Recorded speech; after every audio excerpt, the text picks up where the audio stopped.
The Adventures of Sherlock Holmes, A Scandal in Bohemia, Chapter 1.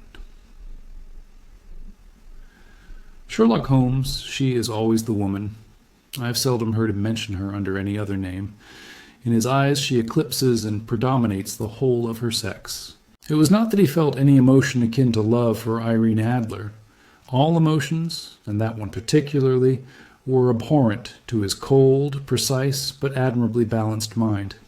He was, I take it, the most perfect reasoning and observing machine that the world has seen, but as a lover he would have placed himself in a false position.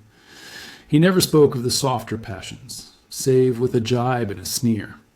They were admirable things for the observer, excellent for drawing the veil from men's motives and actions. But for the trained reasoner to admit such intrusions into his own delicate and finely adjusted temperament was to introduce a distracting factor which might throw a doubt upon all his mental results. Grit in a sensitive instrument, or a crack in one of his own high-power lenses, would not be more disturbing than a strong emotion in a nature such as his. And yet there was but one woman to him, and that woman was the late Irene Adler, of dubious and questionable memory. I had seen little of Holmes lately. My marriage had drifted us away from each other. My own complete happiness and the home-centered interests which rise up around the man who first finds himself master of his own establishment were sufficient to absorb all my attention, while Holmes, who loathed every form of society with his whole Bohemian soul, remained in our lodgings in Baker Street, buried among his old books, and alternating from week to week between cocaine and ambition, the drowsiness of the drug, and the fierce energy of his own keen nature. He was still, as ever, deeply attracted by the study of crime, and occupied his immense faculties and extraordinary powers of observation in following out those clues and clearing up those mysteries which had been abandoned as hopeless by the official police. From time to time I heard some vague account of his doings, of his summons to Odessa in the case of the Trepoff murder, of his clearing up of the singular tragedy of the Atkinson brothers at Trincomalee, and finally of the mission which he had accomplished so delicately and successfully for the reigning family of Holland. Beyond these signs of his activity, however, which I merely shared with all the readers of the daily press, I knew little of my former friend and companion. One night, it was on the 20th of March, 1888, I was returning from a journey to a patient, for I had now returned to civil practice, when my way led me through Baker Street.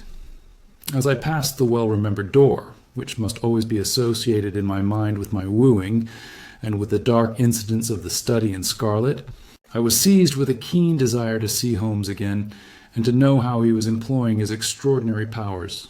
His rooms were brilliantly lit, and even as I looked up, I saw his tall, spare figure pass twice in a dark silhouette against the blind. He was pacing the room swiftly, eagerly, with his head sunk upon his chest and his hands clasped behind. Him! To me, who knew his every mood and habit, his attitude and manner told their own story. He was at work again. He had risen out of his drug-created dreams and was hot upon the scent of some new problem. I rang the bell and was shown up to the chamber which had formerly been in part my own. His manner was not effusive. It seldom was. But he was glad, I think, to see me. With hardly a word spoken, but with a kindly eye, he waved me to an armchair, threw across his case of cigars, and indicated a spirit case and a gasogene in the corner. Then he stood before the fire and looked me over in his singular, introspective fashion. "Wedlock suits you," he remarked. "I think, Watson, that you have put on 7.5 pounds since I saw you." "7," I answered. "Indeed, I should have thought a little more. Just a trifle more, I fancy, Watson. And in practice again, I observe, you did not tell me that you intended to go into harness. Then how do you know?" "I see it, I deduce it. How do I know that you have been getting yourself very wet lately, and that you have a most clumsy and careless servant girl?" "My dear Holmes," said I, "this is too much. You would certainly have been burned had you lived a few centuries ago. It is true that I had a country walk on Thursday and came home in a dreadful mess, but as I have changed my clothes, I can't imagine how you deduce it. As to Mary Jane, she is incorrigible, and my wife has given her notice, but there again I fail to see how you work it out." He chuckled to himself and rubbed his long, nervous hands together. "It is simplicity itself," said he. "My eyes tell me that on the inside of your left shoe, just where the firelight strikes it, the leather is scored by 6 almost parallel cuts. Obviously, they have been caused by someone who has very carelessly scraped around the edges of the sole in order to remove crusted mud from it. Hence, you see, my double deduction that you had been out in vile weather and that you had a particularly malignant boot-slitting specimen of the London slavey. As to your practice, if a gentleman walks into my rooms smelling of iodoform with a black mark of nitrate of silver upon his right forefinger and a bulge on the right side of his top hat to show where he has secreted his stethoscope, I must be dull indeed if I do not pronounce him to be an active member of the medical profession." I could not help laughing at the ease with which he explained his process of deduction. "Well, when I hear you give your reasons," I remarked, "the thing always appears to me to be so ridiculously simple that I could easily do it myself, though at each successive instance of your reasoning I am baffled until you explain your process. And yet I believe that my eyes are as good as yours." "Quite so," he answered, lighting a cigarette and throwing himself down into an armchair. "You see, but you do not observe. The distinction is clear. For example, you have frequently seen the steps which lead up from the hall to this room." "Frequently. How often?" "Well, some hundreds of times." "Then how many are there?" "How many? I don't know." "Quite so. You have not observed, and yet you have seen. That is just my point. Now, I know that there are 17 steps, because I have both seen and observed. By the way, since you are interested in these little problems, and since you are good enough to chronicle 1 or 2 of my trifling experiences, you may be interested in this." He threw over a sheet of thick, pink-tinted notepaper which had been lying open upon the table. "It came by the last post?" said he. "Read it aloud?" The note was undated, and without either signature or address. "There will call upon you tonight at 7:45, it said. "A gentleman who desires to consult you upon a matter of the very deepest moment. Your recent services to one of the royal houses of Europe have shown that you are one who may safely be trusted with matters which are of an importance which can hardly be exaggerated. This account of you we have from all quarters received. Be in your chamber then at that hour, and do not take it amiss if your visitor wear a mask." "This is indeed a mystery," I remarked. "What do you imagine that it means?" "I have no data yet. It is a capital mistake to theorize before one has data. Insensibly, one begins to twist facts to suit theories instead of theories to suit facts. But the note itself, what do you deduce from it?" I carefully examined the writing and the paper upon which it was written. "The man who wrote it was presumably well-to-do," I remarked, endeavoring to imitate my companion's processes. "Such paper could not be bought under £0.50 a packet. It is peculiarly strong and stiff." "Peculiar. That is the very word," said Holmes. "It is not an English paper at all. Hold it up to the light." I did so, and saw a large E with a small g, a P, and a large G with a small t woven into the texture of the paper. "What do you make of that?" asked Holmes. "The name of the maker, no doubt, or his monogram, rather." "Not at all. The G with the small t stands for Gesellschaft, which is the German for company. It is a customary contraction like our Kos. P, of course, stands for papier. Now for the E.G. Let us glance at our Continental Gazetteer." He took down a heavy brown volume from his shelves. "Eglo, Eglinitz, here we are, Egria. It is in a German-speaking country, in Bohemia, not far from Carlsbad. Remarkable as being the scene of the death of Wallenstein, and for its numerous glass factories and paper mills." Ha, my boy, what do you make of that?" His eyes sparkled, and he sent up a great blue triumphant cloud from his cigarette. "The paper was made in Bohemia," I said. "Precisely. And the man who wrote the note is a German." Do you note the peculiar construction of the sentence? This account of you we have from all quarters received. A Frenchman or Russian could not have written that. It is the German who is so uncourteous to his verbs. It only remains, therefore, to discover what is wanted by this German who writes upon Bohemian paper and prefers wearing a mask to showing his face. And here he comes, if I am not mistaken, to resolve all our doubts.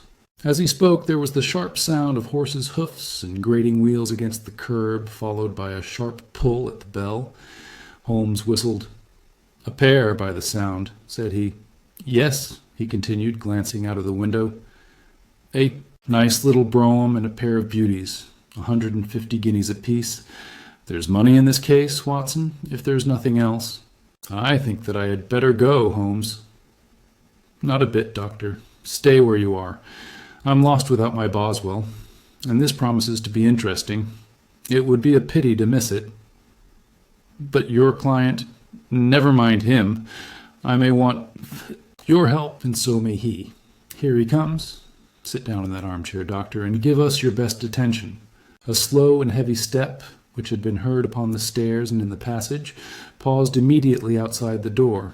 Then there was a loud and authoritative tap. "Come in," said Holmes. A man entered who could hardly have been less than 6 feet 6 inches in height, with the chest and limbs of a Hercules. His dress was rich with a richness which would, in England, be looked upon as akin to bad taste. Heavy bands of astrakhan were slashed across the sleeves and fronts of his double-breasted coat, while the deep blue cloak, which was thrown over his shoulders, was lined with flame-colored silk and secured at the neck with a brooch, which consisted of a single flaming barrel. Boots, which extended halfway up his calves, and which were trimmed at the tops with rich brown fur, completed the impression of barbaric opulence which was suggested by his whole appearance.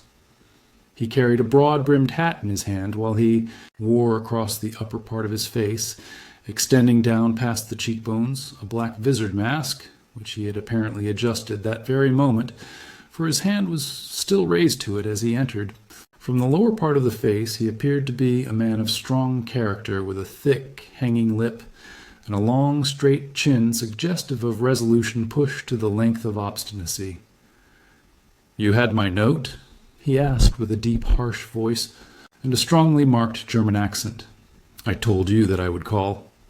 He looked from one to the other of us, as if uncertain which to address. "Pray take a seat," said Holmes. "This is my friend and colleague, Dr. Watson, who is occasionally good enough to help me in my cases. Whom have I the honor to address?" "You may address me as the Count von Cram, a Bohemian nobleman. I understand that this gentleman, your friend, is a man of honor and discretion, whom I may trust with a matter of the most extreme importance. If not, I should much prefer to communicate with you alone." I rose to go, but Holmes caught me by the wrist and pushed me back into my chair. "It is both or none," said he. "You may say before this gentleman anything which you may say to me." The Count shrugged his broad shoulders. "Then I must begin," said he, "by binding you both to absolute secrecy for 2 years. At the end of that time the matter will be of no importance. At present it is not too much to say that it is of such weight it may have an influence upon European history." "I promise," said Holmes. "And I—" "You will excuse this mask," continued our strange visitor. "The august person who employs me wishes his agent to be unknown to you, and I may confess at once that the title by which I have just called myself is not exactly my own." "I was aware of it," said Holmes dryly. "The circumstances are of great delicacy, and every precaution has to be taken to quench what might grow to be an immense scandal and seriously compromise one of the reigning families of Europe. To speak plainly, the matter implicates the great house of Ormstein, hereditary kings of Bohemia." "I was also aware of that," murmured Holmes, settling himself down in his armchair and closing his eyes. Our visitor glanced with some apparent surprise at the languid, lounging figure of the man who had been no doubt depicted to him as the most incisive reasoner and most energetic agent in Europe. Holmes slowly reopened his eyes and looked impatiently at his gigantic client. "If your Majesty would condescend to state your case," he remarked, I should be better able to advise you." The man sprang from his chair and paced up and down the room in uncontrollable agitation. Then, with a gesture of desperation, he tore the mask from his face and hurled it upon the ground. "You are right," he cried. "I am the king. Why should I attempt to conceal it?" "Why, indeed," murmured Holmes. "Your Majesty had not spoken before I was aware that I was addressing Wilhelm Gottsreich, Sigismund von Ormstein, Grand Duke of Cassel-Felstein, and hereditary King of Bohemia." "But you can understand," said our strange visitor, sitting down once more and passing his hand over his high white forehead. "You can understand that I am not accustomed to doing such business in my own person. Yet the matter was so delicate that I could not confide it to an agent without putting myself in his power. I have come incognito from Prague for the purpose of consulting you." "Then pray consult," said Holmes, shutting his eyes once or more. "The facts are briefly these. Some 5 years ago, during a lengthy visit to Warsaw, I made the acquaintance of the well-known adventuress, Irene Adler. The name is no doubt familiar to you." "Kindly look her up in my index, Doctor," murmured Holmes without opening his eyes. For many years he had adopted a system of docketing all paragraphs concerning men and things, so that it was difficult to name a subject or a person on which he could not at once furnish information. In this case, I found her biography sandwiched in between that of a Hebrew rabbi and that of a staff commander who had written a monograph upon the deep-sea fishes. "Let me see," said Holmes. Born in New Jersey in the year 1858. Contralto. La Scala. Prima donna, Imperial Opera of Warsaw. Yes. Retired from operatic stage. Living in London. Quite so. Your Majesty, as I understand, became entangled with this young person, wrote her some compromising letters, and is now desirous of getting those letters back." "Precisely so, but how—" "Was there a secret marriage?" "None." "No. Legal papers or certificates?" "None." "Then I fail to follow, Your Majesty. If this young person should produce her letters for blackmailing or other purposes, how is she to prove their authenticity?" "There is the writing." Pooh! Forgery." "My private notepaper?" "Stolen." "My own seal?" "Imitated." "My photograph?" "Bought." "We were both in the photograph." "Oh dear, that is very bad." "Your Majesty has indeed committed an indiscretion." "I was mad, insane." "You have compromised yourself seriously." "I was only Crown Prince then. I was young. I am but 30 now." "It must be recovered." "We have tried and failed." "Your Majesty must pay." "It must be bought." "She will not sell." "Stolen, then." 5 attempts have been made. Twice burglars in my pay ransacked her house. Once we diverted her luggage when she traveled. Twice she has been waylaid. There has been no result." "No sign of it?" "Absolutely none." Holmes laughed. "It is quite a pretty little problem," said he.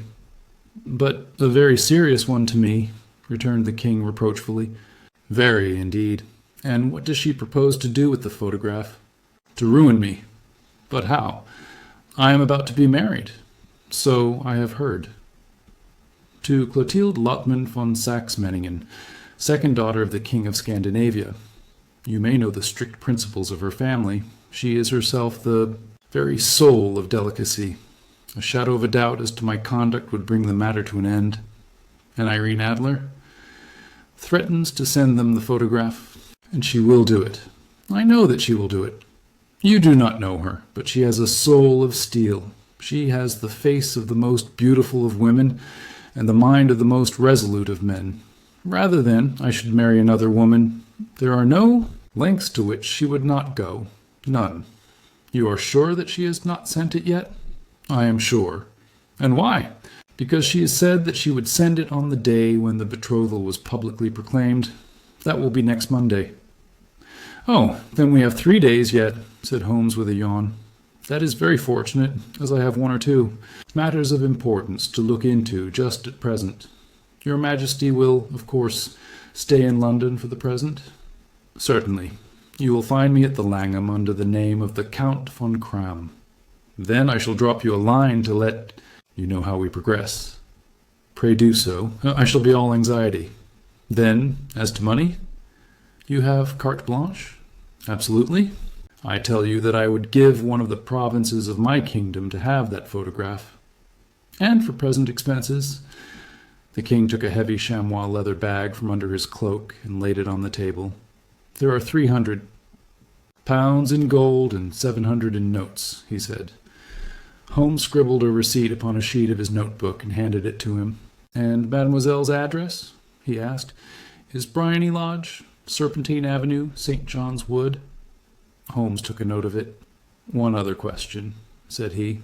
Was the photograph a cabinet? It was. Then good night, Your Majesty, and I trust that we shall soon have some good news for you. And good night, Watson, he added, as the wheels of the royal brougham rolled down the street. If you will be good enough to call tomorrow afternoon at 3 o'clock, I should like to chat this little matter over with you. Chapter 2. At 3 o'clock precisely, I was at Baker Street, but Holmes had not yet returned. The landlady informed me that he had left the house shortly after 8 o'clock in the morning. I sat down beside the fire, however, with the intention of awaiting him however long he might be. I was already deeply interested in his inquiry, for though it was surrounded by none of the grim and strange features which were associated with the two crimes which I have already recorded, still, the nature of the case and the exalted station of his client gave it a character of its own. Indeed, apart from the nature of the investigation which my friend had on hand, there was something in his masterly grasp of a situation, and his keen, incisive reasoning, which made it a pleasure to me to study his system of work and to follow the quick, subtle methods by which he disentangled the most inextricable mysteries. So accustomed was I to his invariable success that the very possibility of his failing had ceased to enter into my head. It was close upon 4 before the door opened, and a drunken-looking groom, ill-kempt and side-whiskered, with an inflamed face and disreputable clothes, walked into the room. Accustomed as I was to my friend's amazing powers in the use of disguises, I had to look 3 times before I was certain that it was indeed he. With a nod he vanished into the bedroom, whence he emerged in 5 minutes, tweed-suited and respectable, as of old. Putting his hands into his pockets, he stretched out his legs in front of the fire and laughed heartily for some minutes. "Well, really?" he cried. And then he choked and laughed again until he was obliged to lie back, limp and helpless, in the chair. "What is it?" "It's quite too funny.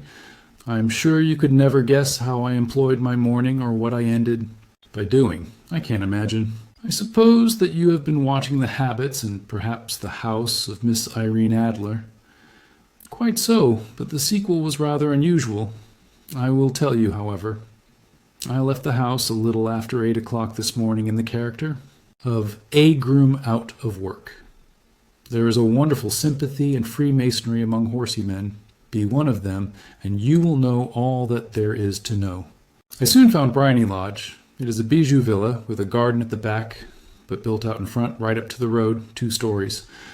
Chubb lock to the door, large sitting room on the right side, well furnished, with long windows almost to the floor, and those preposterous English window fasteners which a child could open. Behind, there was nothing remarkable, save that the passage window could be reached from the top of the coach-house. I walked round it and examined it closely from every point of view, but without noting anything else of interest. I then lounged down the street and found, as I expected, that there was a mews in a lane which runs down by one wall of the garden. I lent the ostlers a hand in rubbing down their horses, and received in exchange 2d, a glass of a half and half, 2 fills, of shag tobacco, and as much information as I could desire about Miss Adler, to say nothing of half a dozen other people in the neighborhood in whom I was not in the least interested, but whose biographies I was compelled to listen to. "And what of Irene Adler?" I asked. "Oh, she has turned all the men's heads down in that part. She is the daintiest thing under a bonnet on this planet. So say the Serpentine Mews to a man, She lives quietly, sings at concerts, drives out at 5 every day, and returns at 7 sharp for dinner. Seldom goes out at other times except when she sings. Has only one male visitor, but a good deal of him. He is dark, handsome, and dashing, never calls less than once a day and often twice. He is a Mr. Godfrey Norton of the Inner Temple.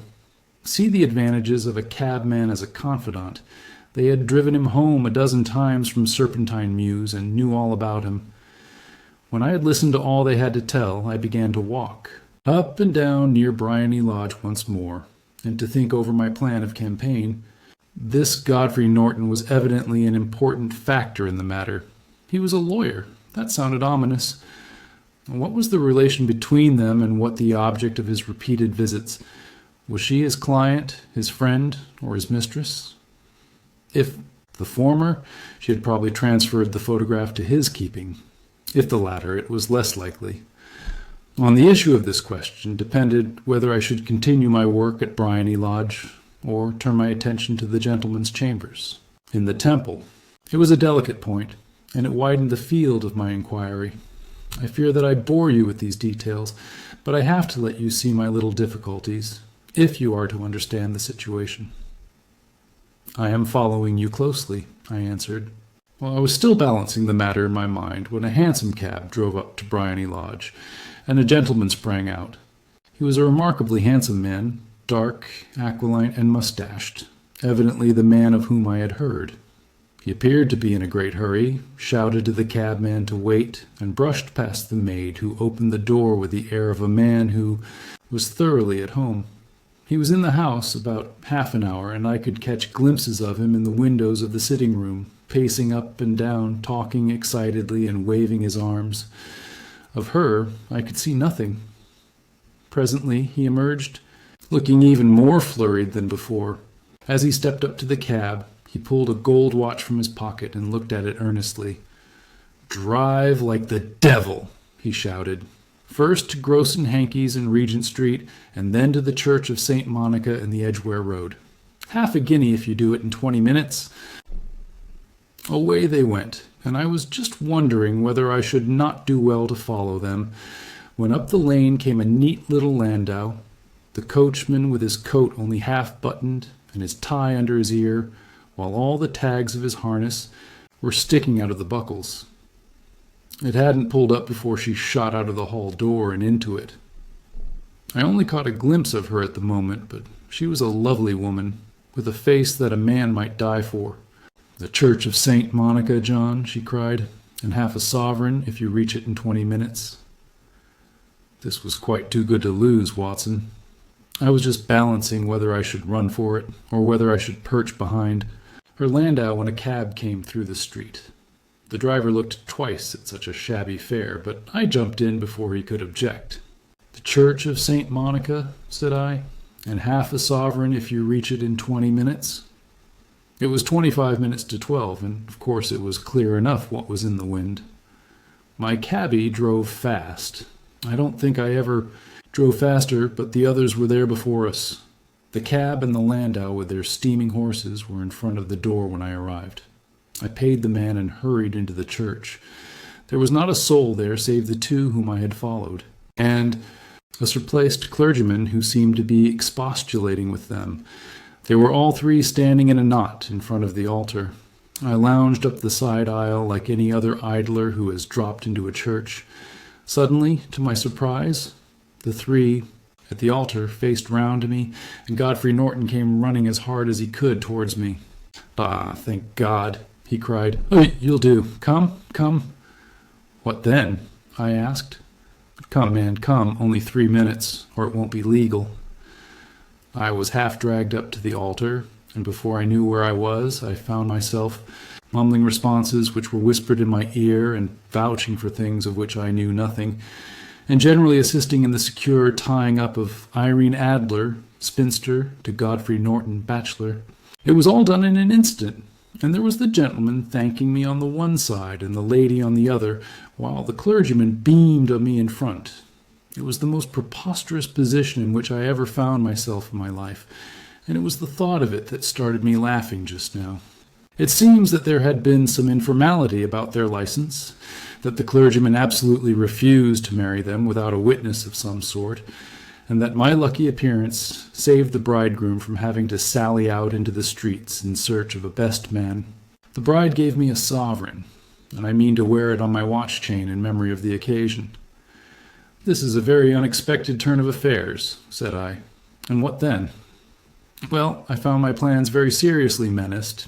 It looked as if the pair might take an immediate departure, and so necessitate very prompt and energetic measures on my part.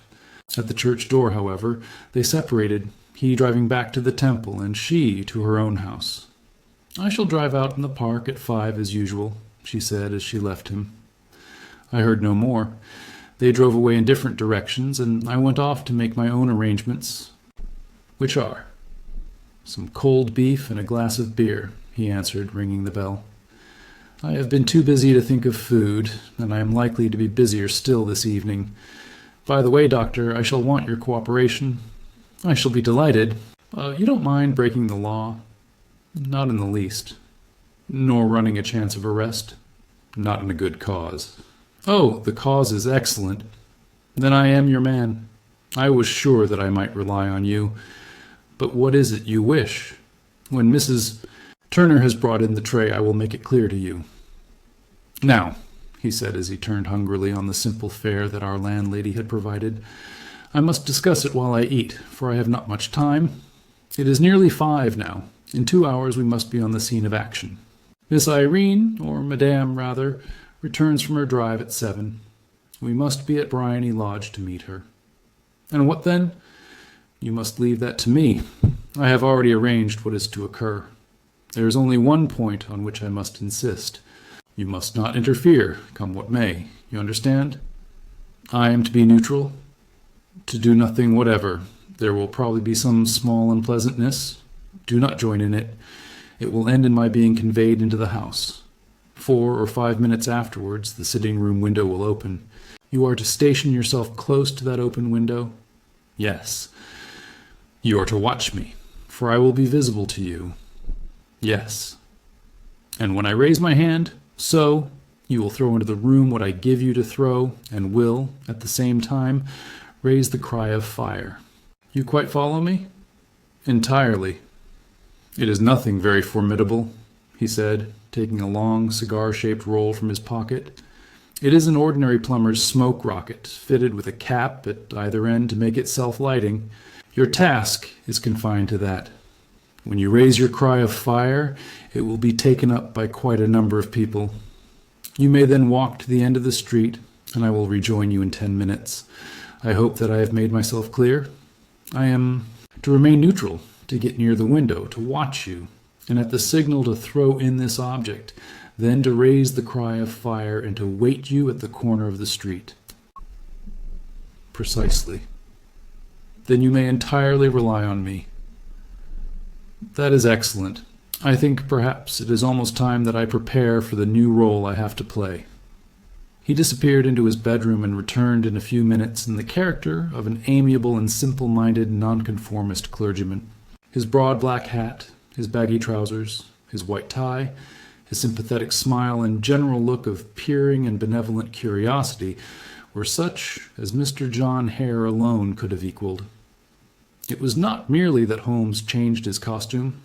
His expression, his manner, his very soul seemed to vary with every fresh part that he assumed. The stage lost a fine actor, even as science lost an acute reasoner when he became a specialist in crime. It was 6:15 when we left Baker Street, and it still wanted 10 minutes to the hour when we found ourselves in Serpentine Avenue. It was already dusk, and the lamps were just being lighted as we paced up and down in front of Bryony Lodge, waiting for the coming of its occupant. The house was just such as I had pictured it from Sherlock Holmes's succinct description, but the locality appeared to be less private than I expected. On the contrary, for a small street in a quiet neighborhood, it was remarkably animated.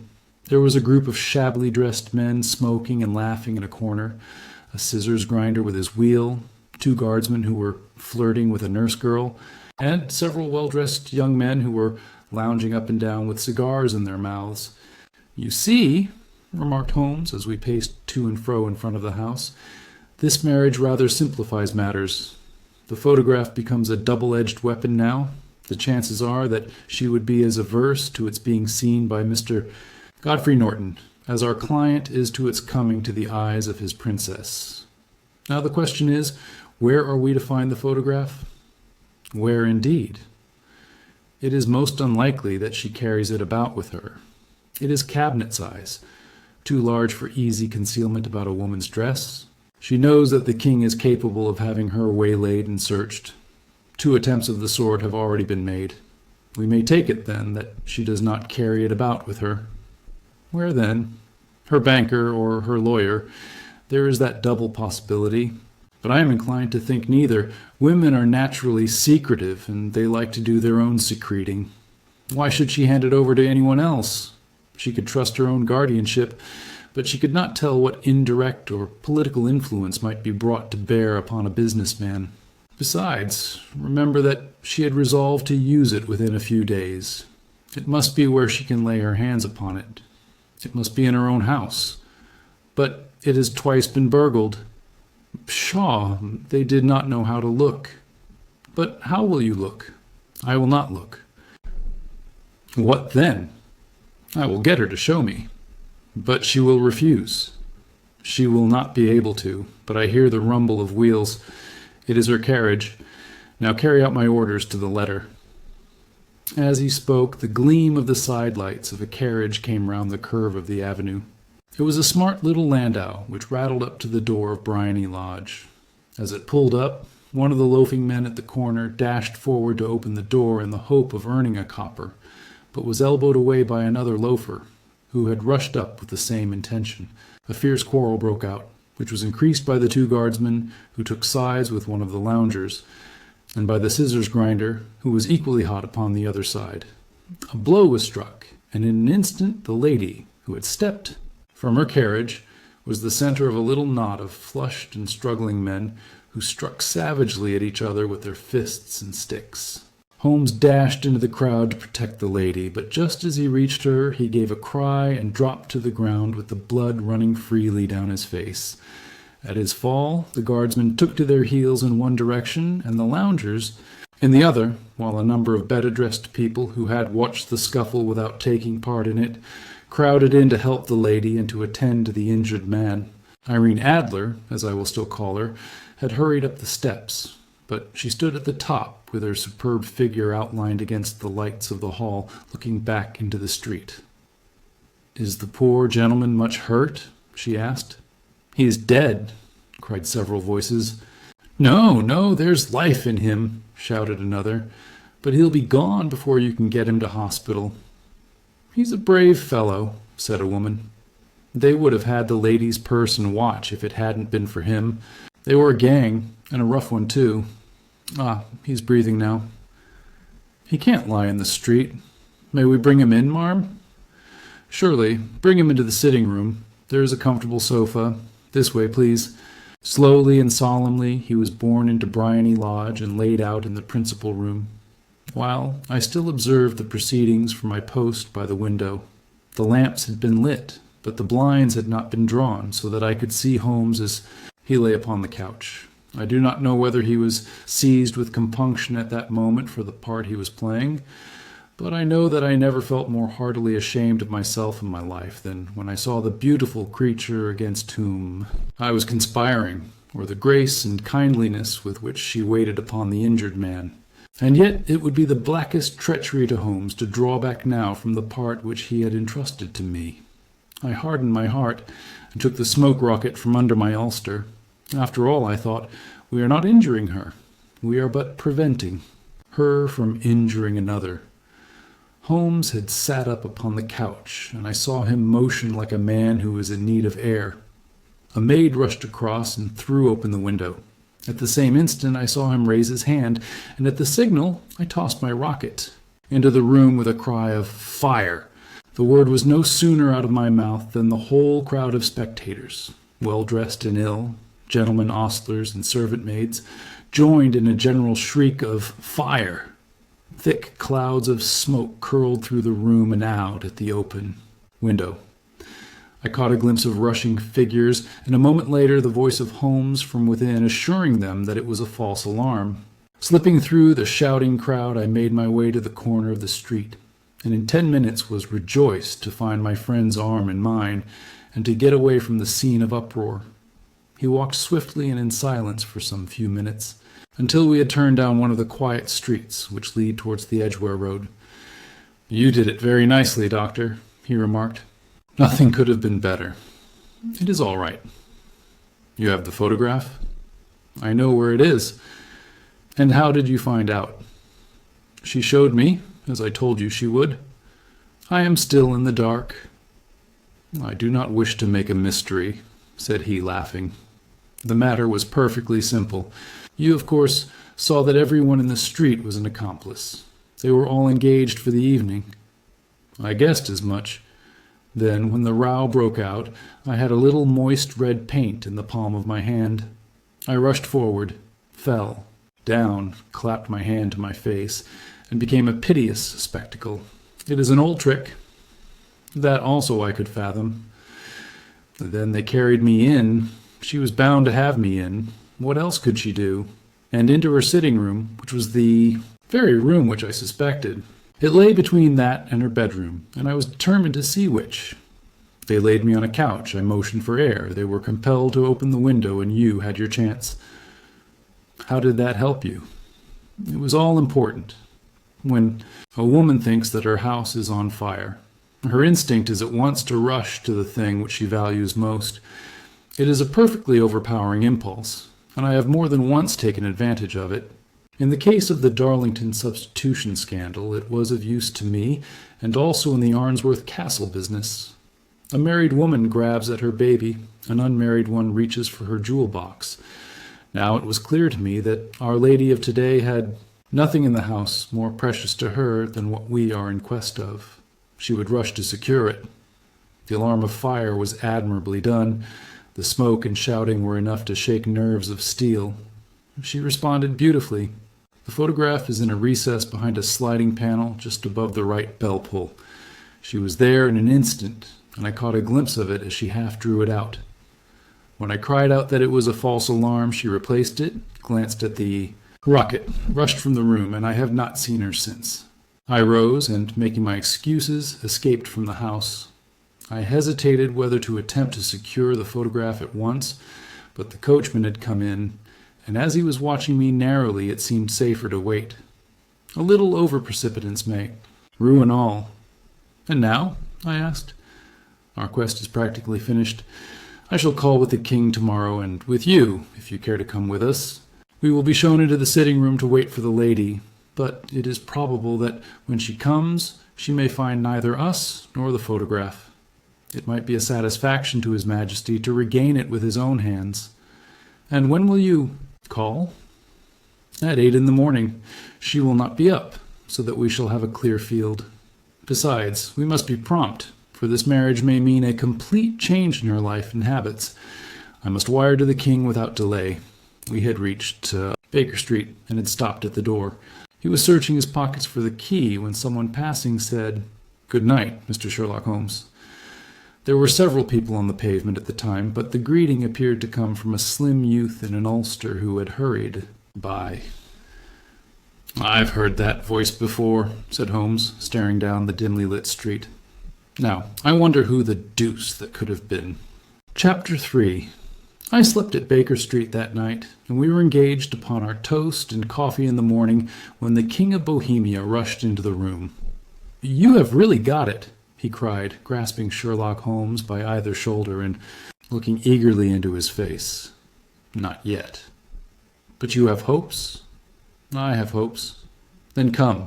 I am all impatience to be gone." "We must have a cab." "No, my brougham is waiting." "Then that will simplify matters." We descended and started off once more for Briony Lodge. "Irene Adler is married," remarked Holmes. "Married? When?" "Yesterday." "But to whom?" "To an English lawyer named Norton. But she could not love him. I am in hopes that she does." "And why in hopes?" Because it would spare your majesty all fear of future annoyance. If the lady loves her husband, she does not love your majesty. If she does not love your majesty, there is no reason why she should interfere with your majesty's plan. It is true, and yet, well, I wish she had been of my own station. What a queen she would have made! He relapsed into a moody silence, which was not broken until we drew up in Serpentine Avenue. The door of Bryony Lodge was open, and an elderly woman stood upon the steps. She watched us with a sardonic eye as we stepped from the brougham. "Mr. Sherlock Holmes, I believe," said she. "I am Mr. Holmes," answered my companion, looking at her with a questioning and rather startled gaze. "Indeed, my mistress told me that you were likely to call. She left this morning with her husband by the 5:15 train from Charing Cross for the Continent." "What?" Sherlock Holmes staggered back, white with chagrin and surprise. "Do you mean that she has left England?" "Never to return." "And the papers?" asked the king hoarsely. "All is lost." "We shall see." He pushed past the servant and rushed into the drawing-room, followed by the king and myself. The furniture was scattered about in every direction, with dismantled shelves and open drawers, as if the lady had hurriedly ransacked them before her flight. Holmes rushed at the bell-pull, tore back a small sliding shutter, and, plunging in his hand, pulled out a photograph and a letter. The photograph was of Irene Adler herself in evening dress. The letter was superscribed to Sherlock Holmes, escort to be left till called for. My friend tore it open, and we all three read it together. It was dated at midnight of the preceding night and ran in this way. "My dear Mr. Sherlock Holmes, you really did it very well. You took me in completely. Until after the alarm of fire, I had not a suspicion. But then, when I found how I had betrayed myself, I began to think. I had been warned against you months ago. I had been told that if the king employed an agent, it would certainly be you, and your address had been given me. Yet, with all this, you made me reveal what you wanted to know. Even after I became suspicious, I found it hard to think evil of such a dear, kind old clergyman. But, I have been trained as an actress myself. Male costume is nothing new to me. I often take advantage of the freedom which it gives. I sent John, the coachman, to watch you, ran upstairs, got into my walking clothes, as I call them, and came down just as you departed. Well, I followed you to your door, and so made sure that I was really an object of interest to the celebrated Mr. Sherlock Holmes. Then I, rather imprudently, wished you good night and started for the temple to see my husband. We both thought the best resource was flight when pursued by so formidable an antagonist, so you will find the nest empty when you call tomorrow. As to the photograph, your client may rest in peace. I love and am loved by a better man than he. The king may do what he will without hindrance from one whom he has cruelly wronged. I keep it only to safeguard myself and to preserve a weapon which will always secure me from any steps which he might take in the future. I leave a photograph which he might care to possess, and I remain, dear Mr. Sherlock Holmes, very truly yours, Irene Norton, née Adler. What a woman! Oh, what a woman! Cried the King of Bohemia, when we had all three read this epistle. Did I not tell you how quick and resolute she was? Would she not have made an admirable queen? Is it not a pity that she was not on my level? From what I have seen of the lady, she seems indeed to be on a very different level to your majesty, said Holmes coldly. I am sorry that I have not been able to bring your majesty's business to a more successful conclusion. On the contrary, my dear sir, cried the king, nothing could be more successful. I know that her word is inviolate. The photograph is now as safe as if it were in the fire. I am glad to hear your majesty say so. I am immensely indebted to you. Pray tell me in what way I can reward you. This ring... He slipped an emerald snake ring from his finger and held it out upon the palm of his hand.